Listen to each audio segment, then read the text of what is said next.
Hi guys what's up, कैसे आप सब लोग। मेरा नाम है एल सिंह और आप देख रहे हैं अपना यूट्यूब चैनल नेशन फर्स्ट। तो भाई लोगों कैसे हो? बहुत बढ़िया। तो भाई लोग आज जो मैं वीडियो लेके आया हूँ वो मैं वीडियो आपके लिए लेके आया हूँ सैयद मुजम्मिल की।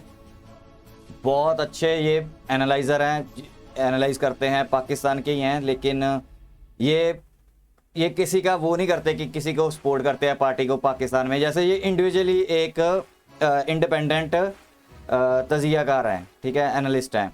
तो ये बिल्कुल सही बातें और जो परफेक्ट होती हैं वही बातें हैं। मैंने इनकी पहले भी वीडियो पे रिएक्शन किया हुआ है।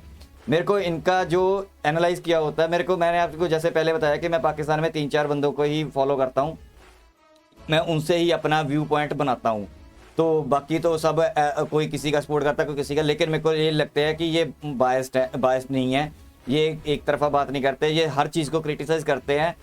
हाँ, ये पाकिस्तान नहीं है तो ऑब्वियसली यार कोई भी बंदा होगा वो अपने पाकिस्तान के लिए, ये पाकिस्तान के लिए सोचते हैं। आप आज जो मैं वीडियो लेके आया हूँ इनका जो दिया हुआ है हमें, क्योंकि हमारा पाकिस्तान देश जो है, जो पाकिस्तान मुल्क है, वो हमारा दुश्मन है। हम उसके लिए अच्छा नहीं सोच सकते, ये हमारी परफेक्ट है।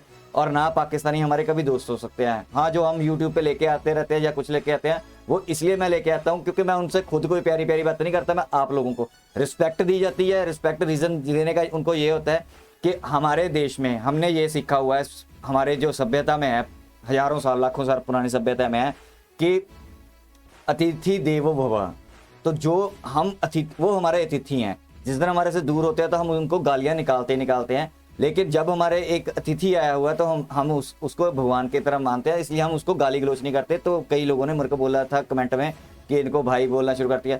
भाई हमें अपने संस्कृति में रह के वो चीज़ करनी पड़ती है। अतिथि देवो भव का मतलब यही होता है, तो हमें इसलिए उनको करना पड़ता है। तो वो मैं अपने लिए नहीं लेके आता हूँ, वो मैं आप लोगों के बीच में बंदा लेके आया हूँ। आप लोगों ने सवाल जवाब करने हैं, मेरा उसमें कुछ नहीं होता। ये प्लेटफॉर्म मैंने लोकल पब्लिक के लिए रखा हुआ है। लोकल जो आम बंदा है, मेरे को कई बंदे बोल रहे थे एक्सपर्ट लेके आओ यार, मज़ा नहीं आया, ये देखने में मज़ा नहीं आया लाइव पे। कोई यार एक्सपर्ट के तो 50,000 चैनल हैं, एक्सपर्ट आपस में बात करते हैं, आप कमेंट में करके क्या उखाड़ लेते हो।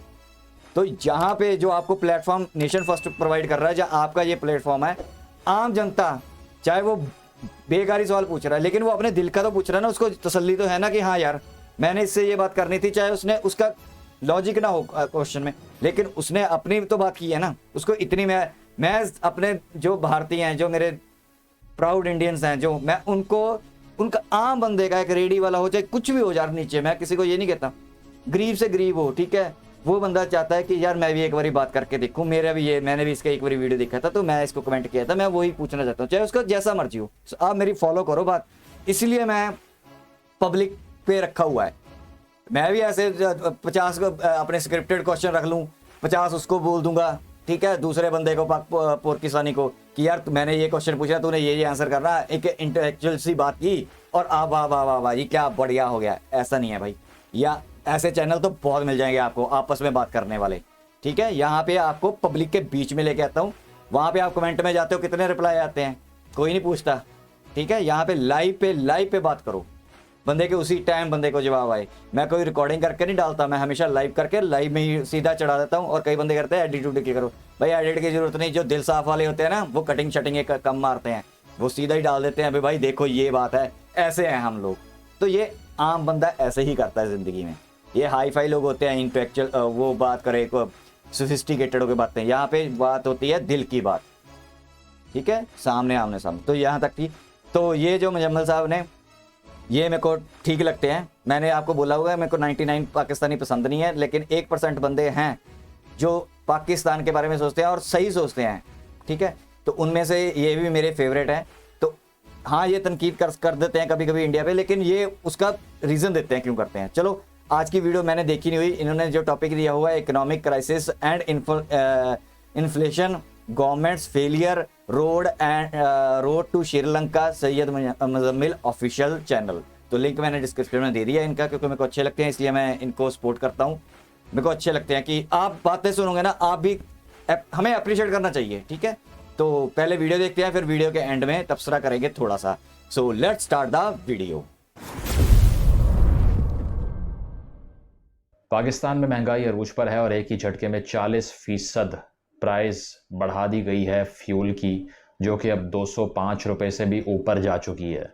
और अगर बिजली की बात कर ली जाए तो 47% बिजली की कीमत में इजाफा कर दिया गया है एक ही झटके के अंदर, यानी कि तकरीबन 50% इजाफा इससे पहले जो आप लोग बिल दे रहे थे उस पर अगले बिल पर लग कर आएगा। इससे एक टर्मोइल पैदा हो चुका है पूरे मुल्क के अंदर। पब्लिक ओपिनियन नहायत गुस्से से भरपूर है इस हुकूमत के ख़िलाफ़, और लोगों के पास कोई ऑप्शन ऐसी नहीं है कि वो किसकी तरफ देखें, किसने उनके साथ ये रवैया बरता है। अगर ओवरऑल इम्प्लिकेशंस की बात कर ली जाए तो इम्प्लिकेशन ये है कि एक एक चीज़ महंगी हो जाएगी, चाहे वो एडिबल्स हैं, कोई और चीज़ है, ट्रांसपोर्टेशन से लिंक्ड है। तो जैसे ही आप फ्यूल बढ़ाएंगे वो चीज़ें महंगी होंगी, और आगे ये अभी मज़ीद बढ़ना है, क्योंकि IMF कहता है कि 430 अरब रुपए के टैक्सेस और लगाएं। अब भी पेट्रोल के ऊपर थोड़ी सी सब्सिडी बाकी है। इस सारी सूरत हाल को देखते हुए एक आम पाकिस्तानी ये सवाल पूछता है कि किसकी तरफ उंगली उठाएं, किसकी तरफ फिंगर पॉइंट करें, किसने ये किया। उसके लिए जवाब ये है कि इसके ज़िम्मेदार सब के सब पॉलिटिकल लीडर्स हैं पाकिस्तान के। वो किस तरह से आपको बताता हूँ। पहली बात ये है कि इमरान खान साहब, जिनके बकौल जिन्होंने पॉडकास्ट में कहा कि मुझे पिछले साल मार्च में मालूम हो गया था कि मेरे खिलाफ साजिश की जाएगी, खुद कन्फेस किया। उन्होंने पहले ही देख लिया था कि मुझे वोट ऑफ नो कॉन्फिडेंस से हटा दिया जाएगा, मेरे पास नंबर मौजूद नहीं है। शदीद सियासी दबाव के अंडर थे वो, और उनके ऊपर शदीद तनकीद हो रही थी महंगाई की बुनियाद के ऊपर, क्योंकि पब्लिक ओपिनियन भी उनके ख़िलाफ़ हो चुकी थी। तो हमेशा से पाकिस्तान के सियासतदान कभी भी 6 महीने, 2 महीने, 3 महीने से आगे का नहीं सोचते, क्योंकि वो स्टेट्समैन नहीं हैं, वो पार्टी के सरबराहान होते हैं सिर्फ। नवाज शरीफ हो, जरदारी साहब हों, इमरान खान हो, सब अपनी अपनी पार्टी के सरबराह के तौर पे सोचते हैं, लॉन्ग टर्म पॉलिसीज़ का नहीं सोचते। तो इमरान खान साहब ने भी ये सोचा कि इस कदर शदीद प्रेशर में जब मेरा जाना भी ठहर चुका है और आगे मुझे नज़र आ रहा है कि मेरी गवर्नमेंट घर जा रही है और आवाम की ओपिनियन मेरे ख़िलाफ़ है, तो क्यों ना एक सब्सिडी ट्रैप सेट करें, यानी कि एक ऐसा फंदा तैयार करें आने वाली हुकूमत के लिए जिसमें हमारा फ़ायदा ये हो कि हम वक्ती तौर पर रिलीफ देकर जाएँ, और जैसे ही वो आएँ उनको कीमत बढ़ानी पड़े और वो अनपॉपुलर हो जाएं और लोग हमें दुआएं देना शुरू कर दें, हमें याद करें। तो उसके लिए जनाब ने क्या किया, उसके लिए ये किया कि ओगरा ने उनको समरी भेजी कि 10 रुपये पेट्रोल की प्राइसेस को बढ़ाया जाए, और उन्होंने PTV पे आके अनाउंस कर दिया कि मुझे 10 रुपये की सब्सिडी की समरी आई है, मैंने उसको रिजेक्ट किया है, मैं 10 रुपये कम करूँगा।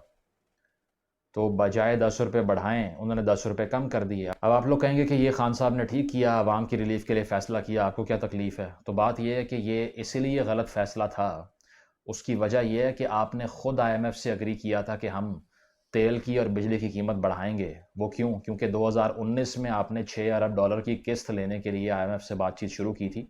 2021 में ये किस्त अप्रूव हुई थी, और इस किस्त के मुताबिक अगर आपको 6 अरब डॉलर IMF के हाथों से चाहिए तो आपको करना ये पड़ेगा कि आपने टैक्सेस का जो नेट है उसको बढ़ाना है, और फ्यूल सब्सिडीज़ को विड्रॉ करना है। जो आप 1 लीटर के ऊपर 40-50 रुपये सब्सिडी दे रहे थे उस टाइम पे एक कमज़ोर इकॉनमी के तौर पर, उसको वापस लेना पड़ेगा, और साथ साथ बिजली महंगी करनी पड़ेगी। ये आपने खुद अग्री किया। लेकिन जब आपने देखा कि मेरी हुकूमत जा रही है तो एक पॉपुलिस्ट मूव खेली कि लोगों के अंदर मैं मशहूर हो जाऊं, तो इसीलिए आपने 10 रुपये कीमत बढ़ाने की बजाय कम कर दी। IMF का प्रोग्राम उससे डिरेल हो गया, क्योंकि IMF को सीधा एतराज़ यही है कि आपने अग्री किया था हमसे कि अगर आपको 6 अरब चाहिए तो फिर ये करना पड़ेगा। मैं नहीं कह रहा बहुत अच्छी पॉलिसी है।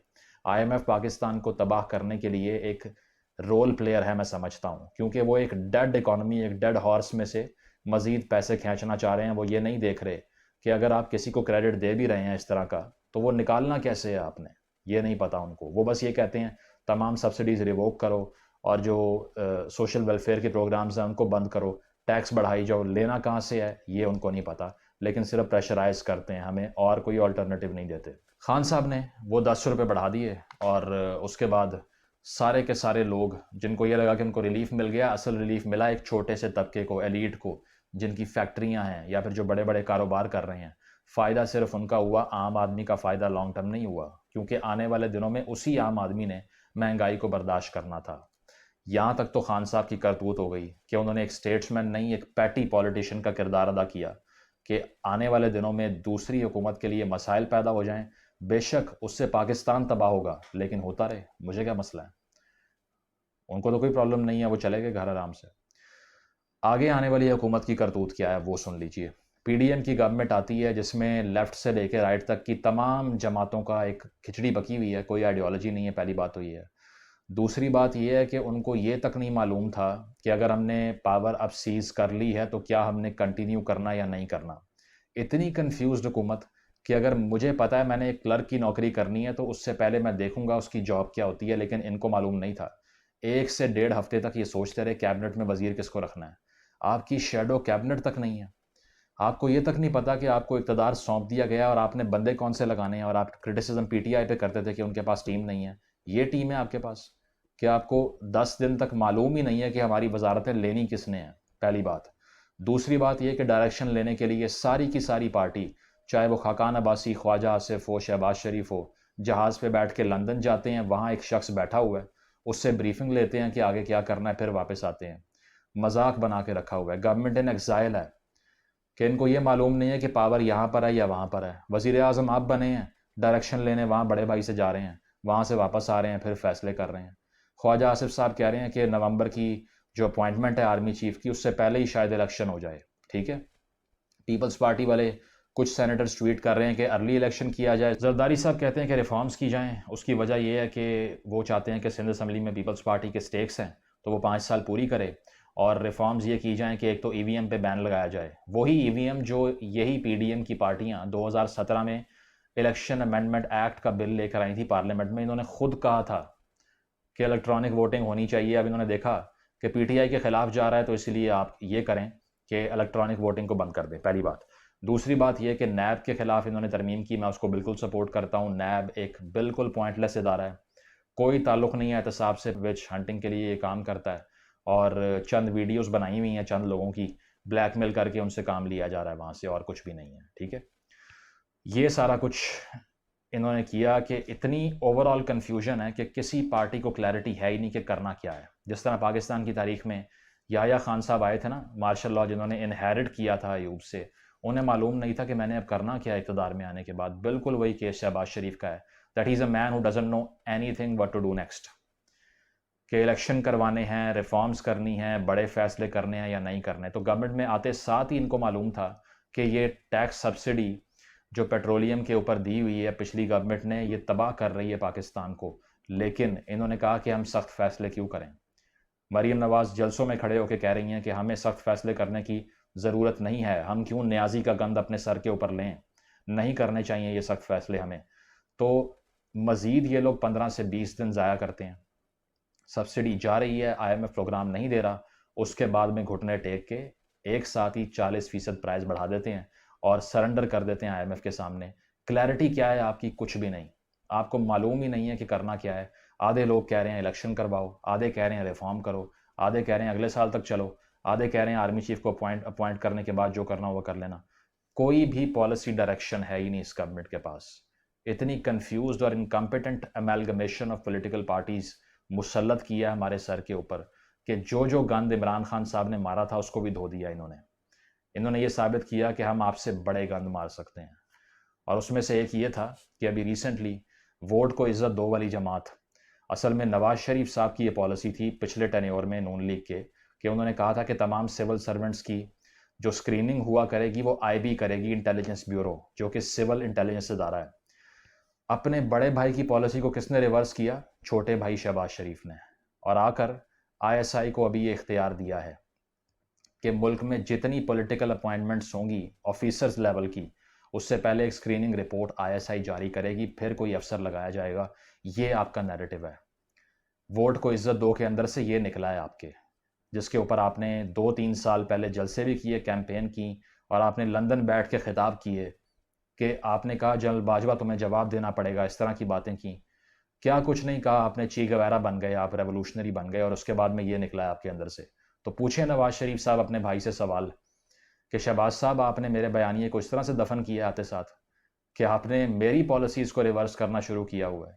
आपका तो बयानिया ये था कि सियासत में मुदाखलत बंद की जाए। इमरान खान साहब का ये था कि मुदाखलत की जाए, रोकी ना जाए।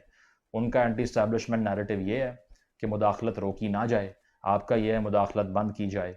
तो आपने खुद ही अपनी सारी की सारी जो सिविलियन सुप्रेमेसी की एक अथॉरिटी है उसको सरेंडर कर दिया। सारी ब्यूरोक्रेसी आपके हाथ से निकल गई और बाद में आप पीटते भी हैं कि ये हमारे साथ क्या हो गया। जो पावर में आता है बूट पॉलिश करने की रेस में पड़ जाता है।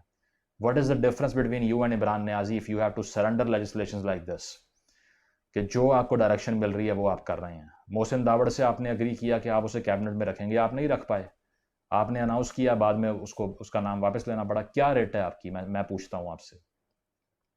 तो ये इन दोनों पार्टियों की करतूत है। अब इकोनॉमी के साथ क्या हो रहा है, तो गवर्नमेंट ये समझ गई कि इस जो फ्यूल सब्सिडी है इसको रखते हुए हम IMF का प्रोग्राम नहीं ले सकते। और तमाम लोग जो पूछ रहे हैं कि सलूशन क्या है, कैसे फ्यूल की प्राइस कम होगी, आवाम को रिलीफ कब मिलेगा, उनको जवाब ये है कोई रिलीफ नहीं मिलेगा। उसकी वजह यह है कि आप 6 अरब डॉलर के लिए अग्री कर चुके हैं कि आपने ये सारा कुछ करना है जो इमरान खान की हुकूमत ने किया था। So be careful when you blame everything on the current government, क्योंकि पहले वाले भी बर्बाद करने आए थे, ये भी बर्बाद कर रहे हैं। ना उनकी क्लैरिटी थी ना इनकी है, दोनों के सेल्फ इंटरेस्ट थे, कोई स्टेट्समैन नहीं है सबके अंदर से। तो होता यह है कि वो सब्सिडी रिवोक की जाती है क्योंकि उसके बगैर पैसे नहीं मिल सकते आपको। दूसरी चीज़ ये की कि आते साथ इन्होंने 6% का इजाफा डिफेंस बजट में कर दिया, यानी कि एक ऐसी इकॉनमी जो कि पहले ही डूब रही है, जिसका जहाज़ डूब चुका है। और जो हम पिछले 6 महीने पहले मैं कह चुका हूँ इमरान खान की हुकूमत में, जो आप मेरी वीडियो देख सकते हैं कि बैंकरप्ट हो चुका है पाकिस्तान। अगर IMF का ये प्रोग्राम हमें वक्त पे ना मिले तो हम डिफ़ॉल्ट हो जाएंगे, इसमें कोई डाउट ही नहीं है, श्रीलंका बन जाएंगे। लेकिन उसके बावजूद 6% आपने हाइक दी डिफेंस बजट को, HEC का बजट कट किया, हायर एजुकेशन के पैसे काटे, यूनिवर्सिटियां बंद हो रही हैं, 23 मिलियन बच्चा स्कूल से बाहर बैठा हुआ है, उसके पास तालीम नहीं है, कोई फ्यूचर नहीं है। तकरीबन 48% स्कूल एनरोलमेंट की जो एज के बच्चे हैं वो गलियों में फिर रहे हैं आपके। और आप किस चीज़ पे मज़ीद सब्सिडाइज कर रहे हैं, उसको किसको बढ़ा रहे हैं, डिफेंस बजट को। ये आपकी प्रायोरिटीज़ हैं। उससे पहले आपकी लेजिस्लेशंस की हमने बात कर ली है, ठीक है। उसके अलावा एलीट प्रिविलेजेस की अगर बात करें कि अशराफिया को जो इस मुल्क के अंदर फ्यूल सब्सिडी की बेस पे जो पेट्रोल मिलता है, मरात मिलती हैं, घर मिलते हैं और चीज़ें मिलती हैं, उसकी मद में 2660 अरब रुपए हुकूमत पाकिस्तान बर्दाश्त करती है, 2660 बिलियन। तो सिर्फ एक छोटा सा तबका है जो कि एंजॉय कर रहा है, वही ऑफिसर रैंक का तबका, वही तमाम बच्चे जो ख्वाब देखते हैं कि नीली बत्ती वाली गाड़ी चलाएंगे और आगे पीछे गार्ड्स होंगे, ये वही लोग हैं, ठीक है। और इसमें जुडिशरी भी है, सब हैं, ब्यूरोक्रेट्स हैं, इस्टेब्लिशमेंट के लोग हैं, जिनको ये सारी पर्क्स मिलती हैं जो किसी और पाकिस्तान में ज़िंदा हैं। असल दो कौमी नज़रिया ये है कि ये एलीट प्रिविलेज जो सारे लोग एंजॉय कर रहे हैं, ये एक और कौम है, मैं और आप एक और कौम है कि अगर बीमार पड़ जाएं अस्पताल में, हमें बेड नहीं मिलता, डॉक्टर नहीं मिलता, ज़मीनों पे लोग मरते हैं, जानवर अस्पतालों की कॉरिडोर्स के अंदर फिर रहे होते हैं। मैंने खुद देखे हैं लाहौर जैसे शहर के अंदर, तो और इलाकों में क्या होता होगा आप तसव्वुर कर लीजिए अगर आप वहाँ से हैं तो ये बात है कि इस सारा कुछ होने के बाद आपकी प्रायोरिटीज़ किस तरफ लाई करती हैं, आप खुद क्लैरिफाई कर रहे हैं उसको। अब ज़रा बात करते हैं पॉलिटिकल टर्मोइल की। तो बात यह है कि लोग कहते हैं कि इकॉनमी किस तरह से सेटल होगी इस गवर्नमेंट के अंडर, इनके पास कोई प्लान नहीं है। लेकिन एक चीज़ ये है कि अपोजिशन का भी बहुत बड़ा रोल होता है इंस्टेबिलिटी क्रिएट करने में। इमरान खान साहब वो शख्स हैं जो कि 2012-13 से सड़कों पर ही नज़र आ रहे हैं।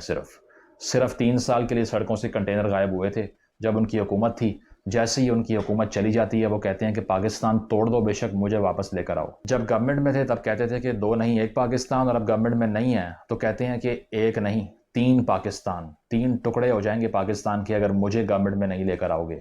और वो इतनी स्पेस ले गए कि उन्होंने ये भी कह दिया कि फ़ौज तबाह हो जाएगी, नंबर 1, नंबर 2 मुल्क के 3 टुकड़े हो जाएंगे, नंबर 3 डी न्यूक्लियराइजेशन हो जाएगी, यानी कि आपके एटमी हथियार भी आपके हाथों से छिन जाएंगे अगर आपने दोबारा से अपनी पॉलिसीज़ को रिवाइज़ ना किया। पॉलिसीज़ रिवाइज़ क्या हैं, मुझे दोबारा लेकर आओ, ये उनका मुतालबा है। ज़रा सुनिए आप। अगर इस वक्त एस्टेब्लिशमेंट सही फैसले नहीं करेगी, फौज सबसे पहले तबाह होगी क्योंकि मुल्क बैंकरप्ट होगा, किधर जाएगा मुल्क। उसके बाद हमारे से कंसेशन क्या ली जाएगी न्यूक्लियराइज करने की, सबसे बड़ा तो मसला उनको। मैं आपको आज कहता हूँ पाकिस्तान के 3 हिस्से होंगे जो कि तो ये बात है कि हमें हैरानगी है कि इससे पहले अल्ताफ़ हुसैन की तरह के लोग या और लीडरान जो पेरिफेरी से थे या कोई और जगह से थे, जो मेन स्ट्रीम पॉलिटिक्स में शायद इतना बड़ा नाम नहीं होगा इमरान खान जितना, उन्होंने ऐसी कोई बात की तो आपने जेलों में सड़ाया, उनको बंद किया, फांसियाँ दी, उसके अलावा पाबंदियाँ लगाई उनकी तकारीर के ऊपर, उनको मेन स्ट्रीम से हटा दिया। लेकिन इमरान खान साहब पता नहीं क्या जादू की छड़ी है इनके पास कि जो उनके मुँह में आता है वो बोलते हैं और उनको कोई कुछ नहीं कह सकता इसके बावजूद। तो बात यह है कि इस कदर पॉलिटिकल टर्मोइल के आपने देखा इस्लामाबाद में पिछले हफ्ते क्या हुआ कि वहाँ पर एक फजूल डिमांड के अमेरिका की गुलामी से आज़ाद करो। और भाई आज़ाद कैसे करें?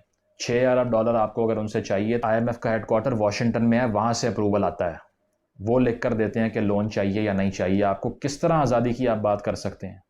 6 अरब के लिए अगर उनके बताए हुए पेट्रोल के रेट सेट ना करो तो आपको खाने को रोटी नहीं मिलती, और आप बेवकूफ़ बना रहे हो आवाम को कि उनकी गुलामी से आपको हम आज़ाद करेंगे, हमें ले आओ, और ये वाले इम्पोर्टेड हैं, हम इम्पोर्टेड नहीं हैं। पूरी कैबिनेट आपकी अमेरिका से आई हुई है, शहबाज गिल हो, सानिया निश्तर हो, मोहिद यूसुफ हो, और ये सारे के सारे जो लोग आपने बाहर से इंपोर्ट किए, एडवाइज़र्स की एक पूरी बारात मंगवाई बाहर से, वो सारे अमरीकी लोग थे। किसने बुलाया उनको? आपने बुलाया। डोनाल्ड ट्रंप के टाइम पे अमेरिका बहुत अच्छा था। उस टाइम पे आप आकर कह रहे थे कि मैं वर्ल्ड कप जीत कर आया हूँ बाहर से, जब आप उससे मिल के आए थे। पहला टूर आप वहाँ का कर रहे थे। सिर्फ जो बाइडन फ़ोन नहीं करता तो इसलिए गवर्नमेंट जो है ना वो सारी बाहर से इंपोर्ट हो गई है।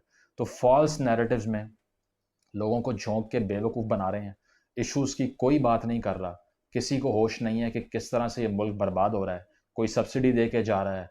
और इस तरह ही मिफ्ता इस्माइल साहब ने 2017 में, जब नून लीग की गवर्नमेंट जाने वाली थी, इलेक्शन होने वाला था, तो टैक्स पे इतने बड़े बड़े कट्स लगाए कि टैक्स नहीं लेने हमने, ताकि अच्छा इमेज मेंटेन हो इलेक्शन से पहले। तो इनकी सारी प्रायोरिटी एक इलेक्शन होता है और कुछ नहीं होता। ये कौम का, इसके बच्चों का, इसके मुस्तकबिल का कुछ नहीं सोचते। सिर्फ ये सोचते हैं कि आने वाले इलेक्शन में हमें क्या मिलेगा, और कुछ भी नहीं। सॉल्यूशंस की तरफ अगर आएँ तो बात यह है कि तमाम पॉलिटिकल पार्टीज़ को इस टाइम बैठ के ये सोचना होगा कि आप जिसके ऊपर ये बंदर बांट करते हैं हर 3-4 साल बाद, कि इस्टेब्लिशमेंट का अगला नौकर कौन होगा। जब ये सारा स्टेक ही ख़त्म हो जाएगा, जब ये रियासत लपेट दी जाएगी, जब डिफ़ॉल्ट हो जाएगा, डीमिलिटराइजेशन शुरू हो जाएगी कुछ रीजन से, आपके पास पैसे नहीं होंगे बेसिक नीड्स को फंड करने के लिए, तो फिर कहाँ सियासत करोगे? कहाँ इलेक्शन लड़ोगे? जरदारी साहब ने पार्लियामेंट में पहले सेशन में, if I am not wrong, कहा था कि इमरान खान साहब मिसाके मईशत करते हैं, आए बैठे बात करते हैं। आपने कहा कि तुम तो चोर हो। बात यह है कि पाकिस्तान को कम से कम 20 साल के लिए कंटिन्यूस इकोनॉमिक पॉलिसीज़ चाहिए। कम से कम 4 टेन्योर पूरे हों जिसमें एक इकोनॉमिक पॉलिसी आए और परसिस्टेंटली वो आगे चले, उसको कोई आके रिवर्स ना करे, तो फिर बात बनती है। आप देखिए वियतनाम की तरह के मुल्क जो कि जंग से तबाह हाल हो चुके थे और दुनिया के सबसे गरीब ममालिक में शामिल हो रहे थे 70s में, ड्रामेटिकली चेंज हुए हैं। It is the fastest growing economy in south east Asia at this point. सबसे तेज़ी से ग्रो करती हुई इकॉनमी है, 6.5 पे कोविड में ग्रो कर रही थी। क्या किया है उन्होंने? पॉलिटिकल स्टेबिलिटी लेकर आए हैं। उन्होंने कोई ग्रैंड नैरेटिव नहीं दिए, अमेरिका की गुलामियाँ ख़त्म कर देंगे, ये कर देंगे, वो कर देंगे। इस तरह बेवकूफ़ नहीं बनाया आवाम को। सब्सिडाइज किस चीज़ को करना है ये भी उनको मालूम था। इकोनॉमिक लिबरलाइजेशन की पॉलिसी को उन्होंने परसू किया। और आज बहुत सी ऐसी चीज़ें जो आपके घरों में भी हैं, आपको हैरानगी होगी, वियतनाम से बन के आती हैं। इलेक्ट्रॉनिक्स हो या और चीज़ें हो, चाइना को कम्पीट कर रही है उनकी economy. In terms of growth rate की बात कर रहा हूँ। तो आप poorest countries of the world को अपने सामने रिचेस्ट में तब्दील होते देखते रहे। आपसे छूट के बांग्लादेश गया और अब बेस्ट परफॉर्मिंग इकोनॉमीज़ में से एक है इस खत्ते के अंदर। क्या किया है उन्होंने? सिर्फ ये किया कि आपकी तरह जंगो जदल में पढ़ने का शौक़ नहीं था उनको।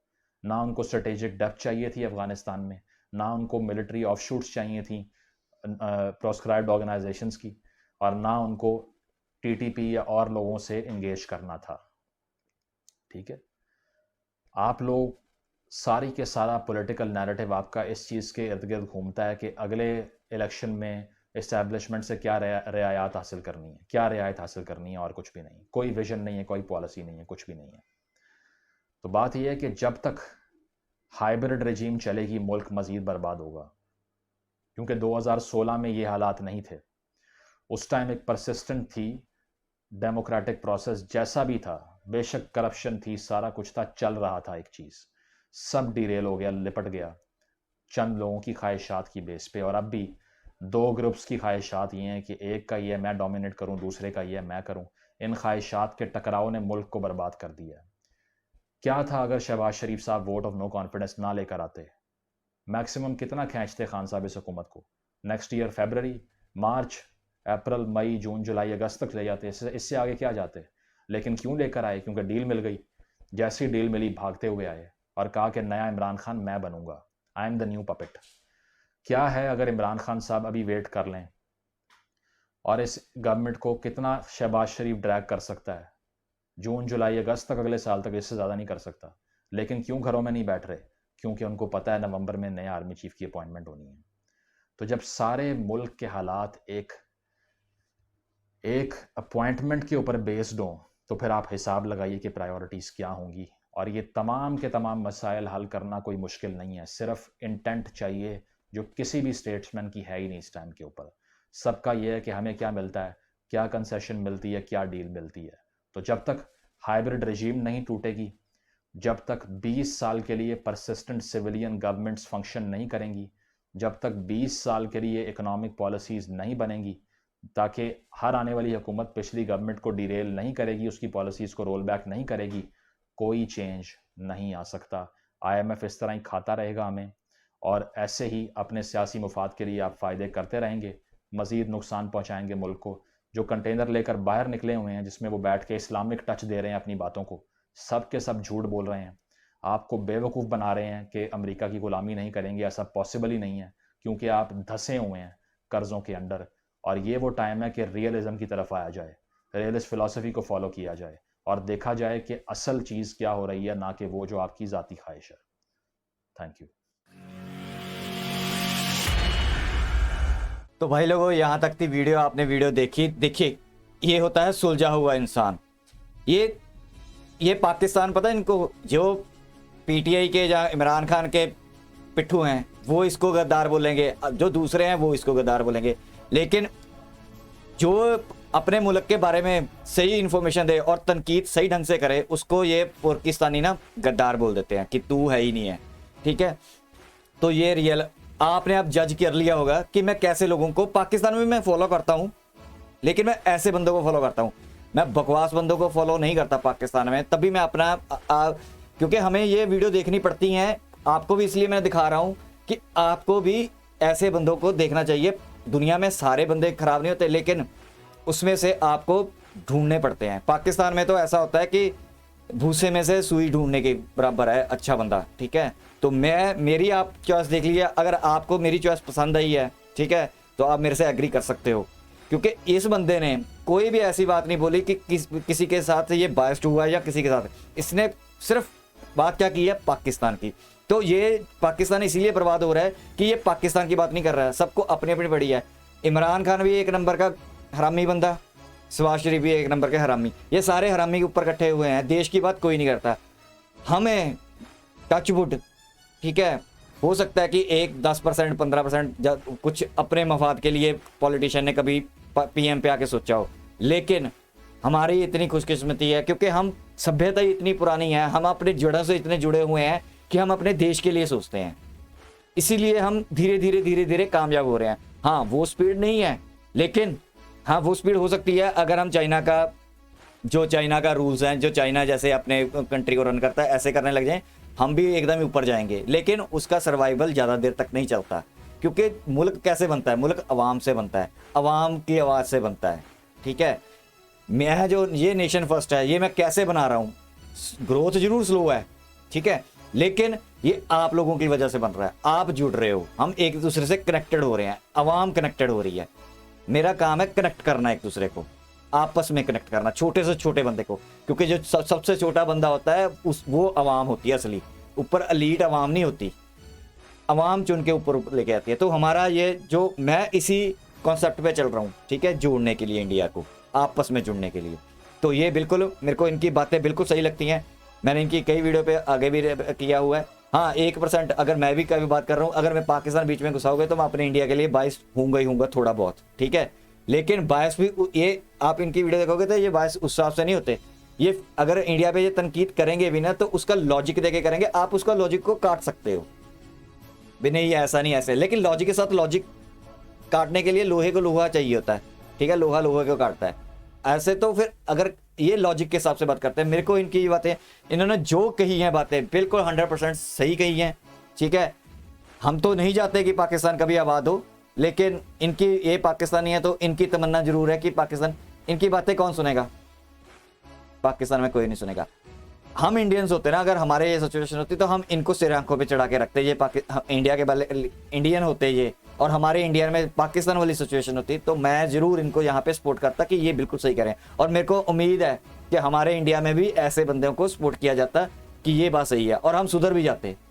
पाकिस्तान सुधरने वाला नहीं। कई लोग बोलते थे ना इमरान आ जाए, इमरान अच्छा है, इमरान, वो पीछे बैक एंड पे बैठ के भी नहीं अच्छा, वो आगे आके भी नहीं अच्छा। ये जो आए हैं ये आगे भी अच्छे नहीं है, ये पीछे भी अच्छे नहीं है।